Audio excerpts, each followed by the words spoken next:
اب یہ ابن سیرین کے سلسلے میں کہاں سے یہ ان کو خصوصیت ملی؟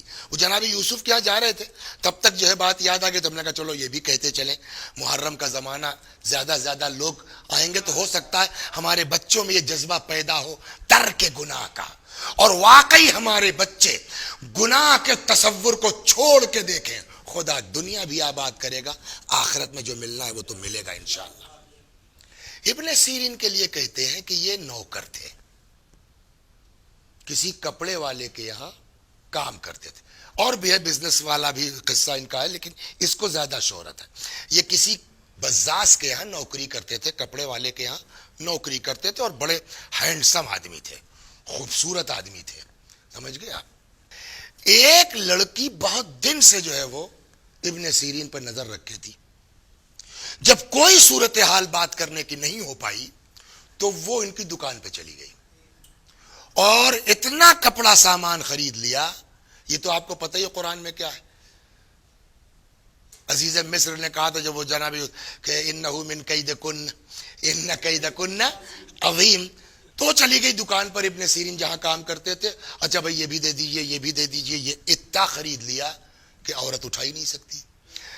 اب اس نے جو ہے دکان کے مالک سے کہا بھائی وہ کیا بتائیں، اب وہ پیسے بھی اتنے نہیں لائے ہیں، سب پسند کرتے چلے گئے، اور اتنا تو ذرا یہ لڑکے سے کہیے گھر تک پہنچا دے اور پیسہ بھی لے آئے۔ مالک نے اے ابن سیرین آؤ ذرا وہ میڈم کے گھر تک پہنچائے اور پیسے بھی لے آؤ۔ یہ وہی بہانہ تھا۔ یہ گئے، جیسے انہوں نے اندر کپڑا رکھا اس نے دروازہ بند کر دیا کہ یہ سب تو بہانہ تھا، میں تمہارے عشق میں مبتلا ہوں ایک مدت سے۔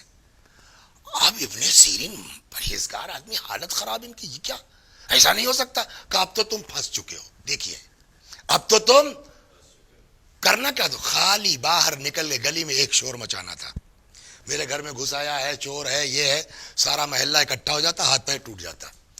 تو اب ابن سیرین یہ بھی نہیں کر سکتے کہ اور الٹا بدنام ہو جائیں گے، لیکن وہی کہ تم نیت کرو کہ ہم گناہ نہیں کریں گے، اللہ مدد کرے گا۔ یہ جواب کافی نے کیا بتایا صاحب، پھنس گئے تھے۔ ابن سیرین نے کہا کہ اب اس کے علاوہ کوئی چارہ نہیں، کہا اب تو ایسے ہم آزما رہے تھے، ہم تو خود ہی اسی ٹائپ کے آدمی ہیں، واش روم کدھر ہے؟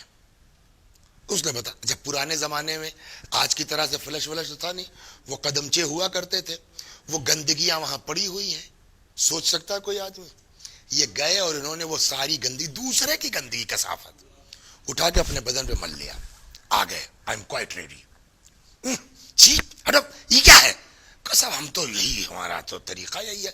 اب وہ سب بدبو کر رہے ہیں، اس نے دروازہ کھڑا، بھاگو یہاں سے۔ اس نے ابن سیرین کو نکال دیا، سامنے کوئی نہر بہ رہی تھی، ابن سیرین نے اپنے آپ کو اس میں ڈال دیا۔